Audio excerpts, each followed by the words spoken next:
Bom dia! Bom dia, paz do Senhor, como vocês estão? Como tem passado? Hoje foi o dia que o Senhor fez, vamos alegrar nele. Hoje nós vamos continuar nossa leitura deste livro do Café com Deus Pai, do Júnior Rochiró. Vamos lá, vamos começar? Hoje nós vamos para o dia 5 de maio. O dia 5 de maio é aniversário do meu príncipe encantado, Felipe Augusto. Ele fez 6 anos esse ano.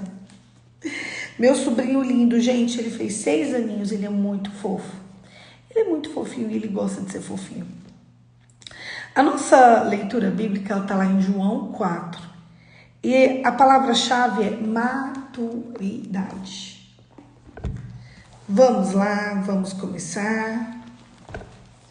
João capítulo 4. Deixa eu só ajeitar aqui minha Bíblia. Vocês dormiram bem, gente? Todo mundo teve um sono bom?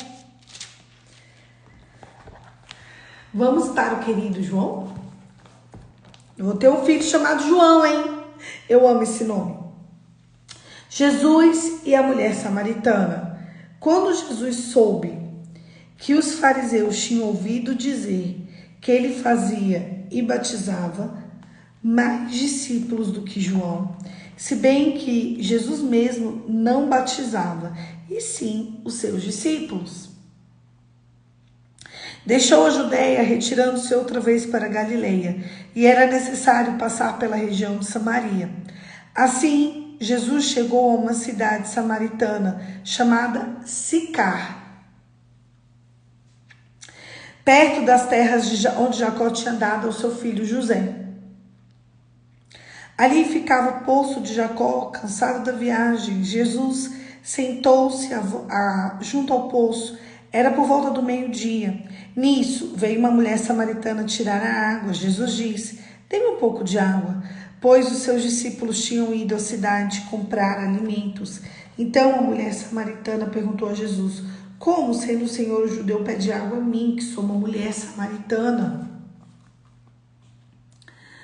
Ela disse isso porque os judeus não se dão com os samaritanos. Jesus respondeu: "Se você conhece o dom de Deus e quem é que está pedindo água para beber, você pediria e lhe daria água viva." Ao que a mulher respondeu: "O Senhor não tem um balde, um poço é fundo. De onde vai conseguir essa água viva?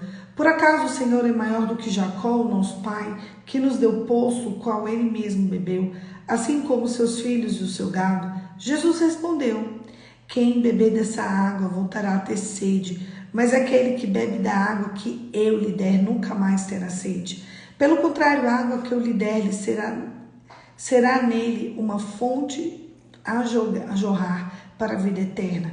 A mulher lhe disse: "Senhor, quero que me dê essa água, para que não mais tenha sede, nem precise vir aqui buscá-la." Jesus disse: "Vá, chame seu marido e volte aqui." Ao que a mulher respondeu: "Não tenho marido." Então Jesus disse: "Você tem razão ao dizer que não tem marido, porque você já teve cinco. E esse que está agora, não, e esse que agora tem não é o seu marido. O que você disse é verdade." A mulher então lhe disse: "Agora eu sei que o Senhor é um profeta. Os nossos pais adoravam nesse monte, mas vocês dizem que Jerusalém é o lugar onde se deve adorar." Jesus respondeu: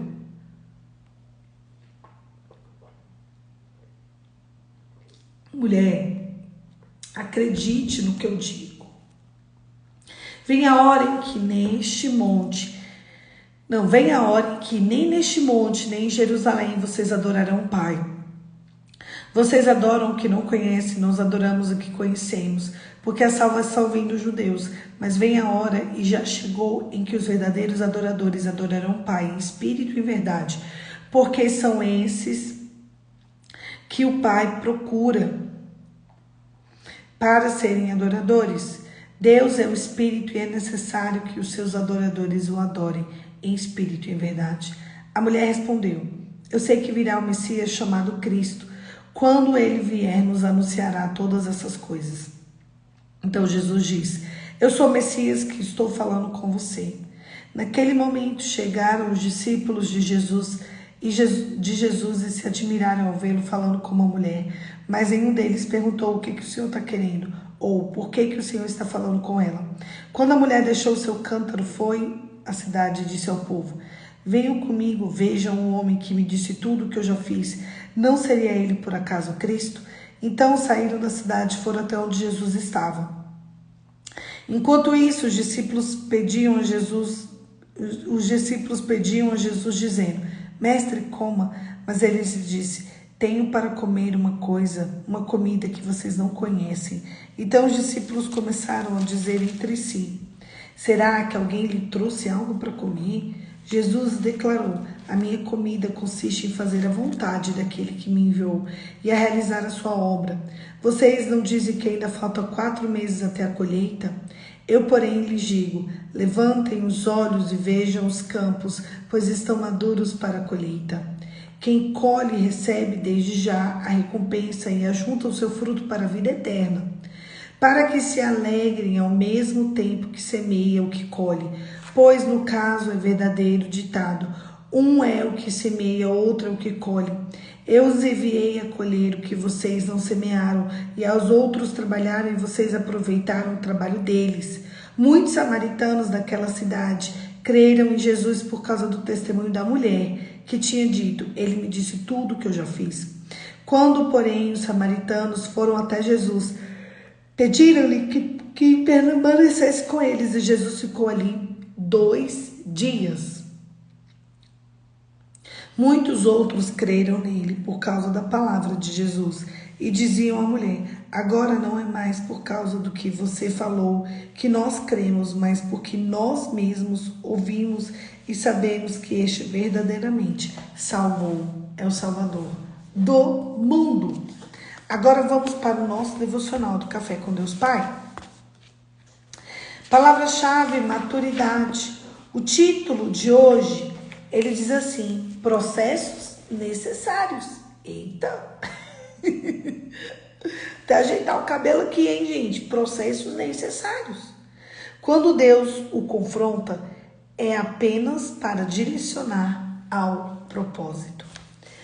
Fira-me o justo, amor leal me repreenda. Salmos 140. Não acabou, Polly? O que não acabou? O texto de João 4? Ah, meu Deus, não acabou. É que parou aqui e eu tinha lido aqui. Cadê? Aqui. Ai, meu Deus.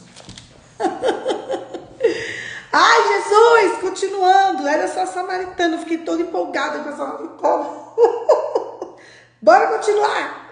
Ai, gente, eu sendo eu. Ainda bem que vocês existem na minha vida. Bora continuar agora. A cura do filho de um oficial do rei. Ai, Poliana sendo Poliana. Passados 2 dias, Jesus saiu dali e foi para Galileia, porque o próprio Jesus testemunhou que um profeta não tem honra na sua própria casa.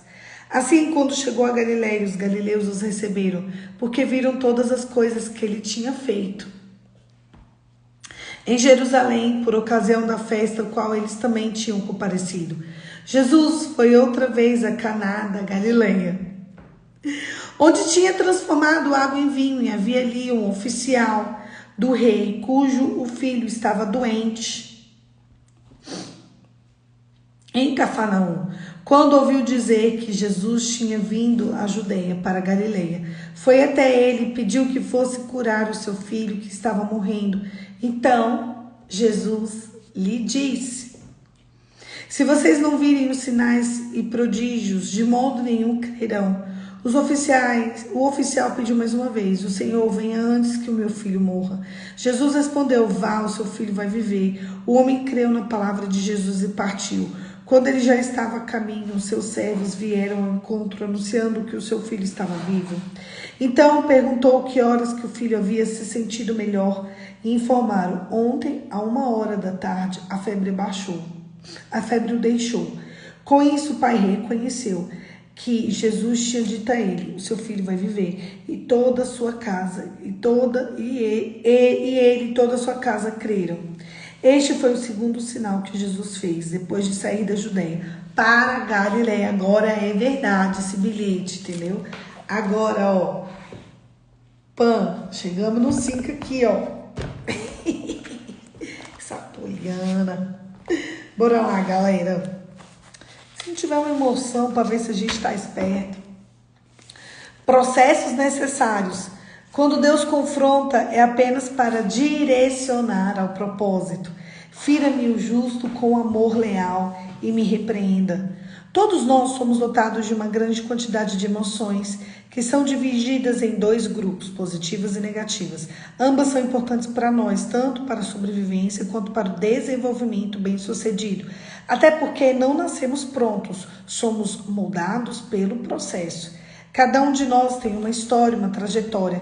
Então, nunca meça a sua vida com a régua da vida de outra pessoa.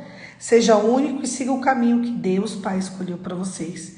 Muitas vezes, o ato de sermos confrontados nos induz a mudança, transformação, aprendizado e melhora. No primeiro momento pode doer, mas os processos são necessários para o nosso crescimento. Talvez em sua adolescência você quisesse ficar na rua brincando até tarde da noite, mas a sua mãe o repreendia. Porque isso poderia ser perigoso, mas hoje você ingenuamente desconhecia esse perigo. Hoje você reconhece que foi um ato de amor e de cuidado da sua mãe para com você, não é mesmo? Da mesma forma, o texto que lemos, o salmista reconhece a necessidade de ser advertido para que melhore e aprenda a cada dia. Por isso, caminhe ao lado de pessoas que aconselhem e amparem de todo modo, que reconheça suas qualidades e impulsione mais do que for necessário. Também confronte você, sempre visando seu crescimento e amadurecimento. Com o que você tem caminhado?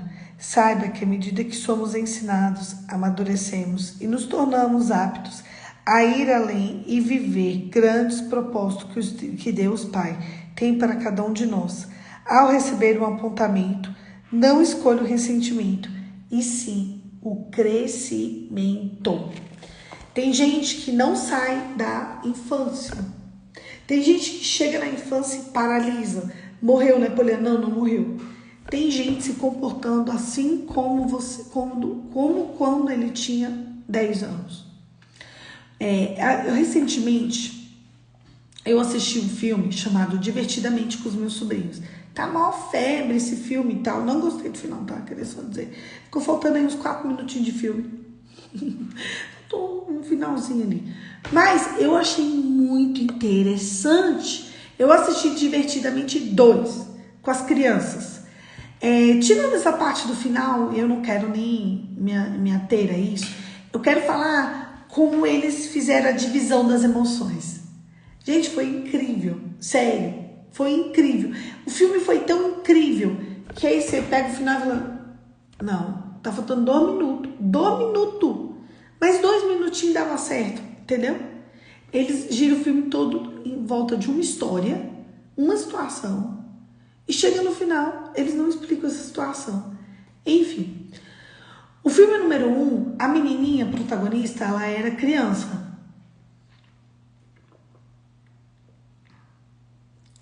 E o filme número 1 fala muito sobre tristeza. E ali mexe com as emoções e explicam, sabe? Vai explicando ali como que funcionam as emoções, né? Da alegria, da tristeza em uma criança. É muito interessante. Porque, apesar do finalzinho ter sido... eles mostram exatamente como que começa algumas situações. E no filme 2, a menina está se tornando adolescente. Então entram algumas emoções diferentes, como tédio, como vergonha, como ansiedade. E durante o filme, a dona Ansiedade, ela faz uma bagunça dentro da mocinha e vira uma confusão. E a grande responsável por toda a confusão do filme é a dona Ansiedade. Deixa eu te contar, a dona Ansiedade, ela tem se tornado a grande confusorenta da vida de todo mundo hoje em dia. Só que a ansiedade, queridos, é coisa de adolescente. Nós somos o país mais ansioso do mundo e o terceiro país mais depressivo do mundo. O Brasil ganhou esse ranking. Somos o mais ansioso e somos o nível de depressão em 3. A questão é que a ansiedade, senhores e senhoras, é um sentimento determinante na vida de adolescente. Então, você e eu precisamos entender que existem níveis de ansiedade, mas a ansiedade como líder, ansiedade liderando é a coisa de adolescente. Adulto não pode ter a ansiedade como um líder, entende? A alegria, ela era líder, mas ela ficou apagada por causa da ansiedade. Quando você observa o filme, quando você vai no desenrolar do filme, gente, é interessante, eu gostaria que todos assistissem de verdade. É um desenho e pega o final e ignora, de verdade, assim, não tirou o brilho do ensino, entende? E mostra a sala de comando, de controle mental da mãe e do pai. Quando você observar a sala de comando do pai e da mãe, a ansiedade não lidera.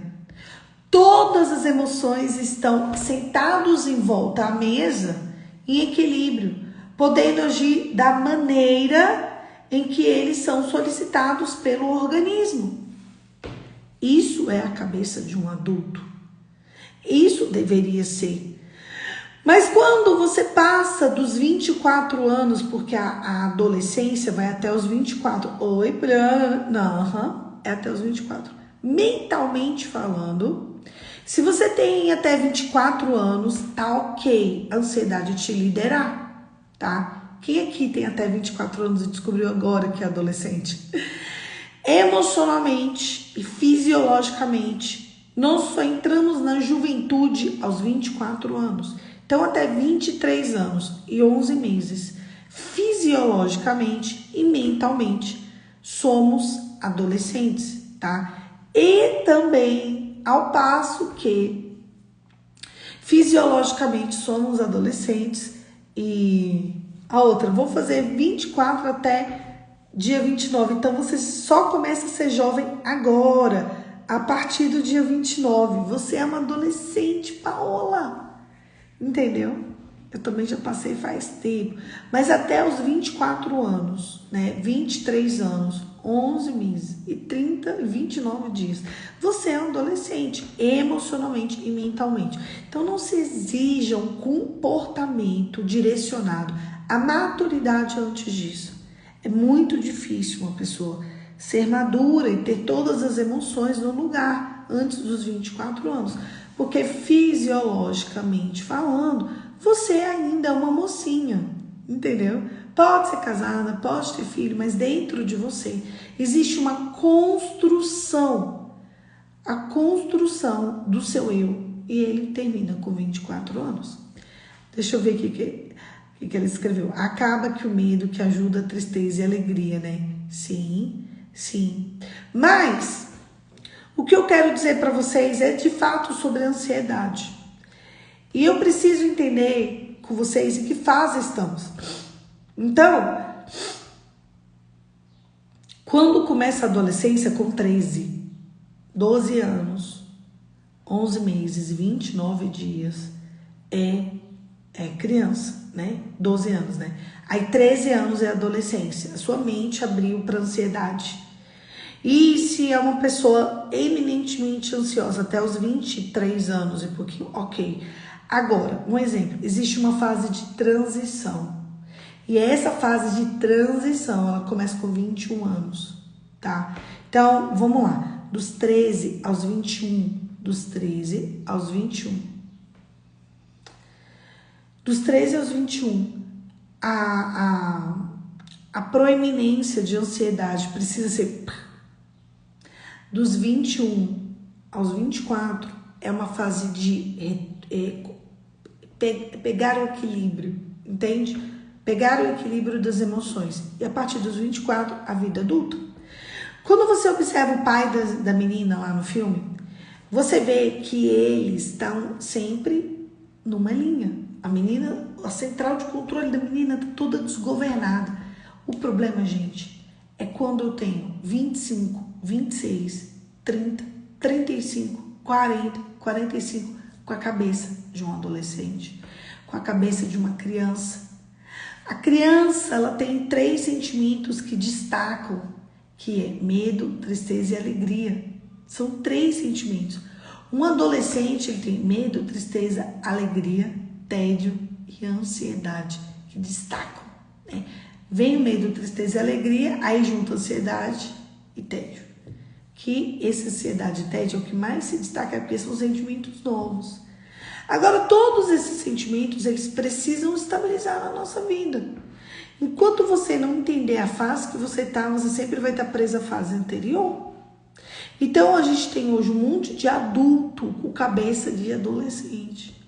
Porque deixou a ansiedade falar mais alto, porque deixou o medo vir na frente, porque deixou o tédio chegar à frente de tudo e não entendeu a fase que está vivendo. Então, presta atenção. Qual é a sua idade? Qual é o seu tempo de vida? E onde você precisa estar com as suas emoções? Senão, você nunca vai deslanchar na frente. E é sobre isso que o nosso devocional fala de hoje. Processos são necessários. Você precisa aprender a abrir processos e fechar processos. Abrir ciclos e fechar ciclos. Porque se você nunca fechar ciclos na sua vida, você nunca vai para a fase anterior, para a fase posterior. E existe algo de Deus preparado para cada fase. Se você não parar agora e não viver, não cumprir, né? Tudo isso, você vai fazer o que a maioria dos brasileiros fazem. Vive uma adolescência eterna. O Brasil é o país mais ansioso do mundo, porque nós queremos viver uma eterna adolescência. O dia que a gente começar a ser jovem ou adulto, esse quadro vai mudar.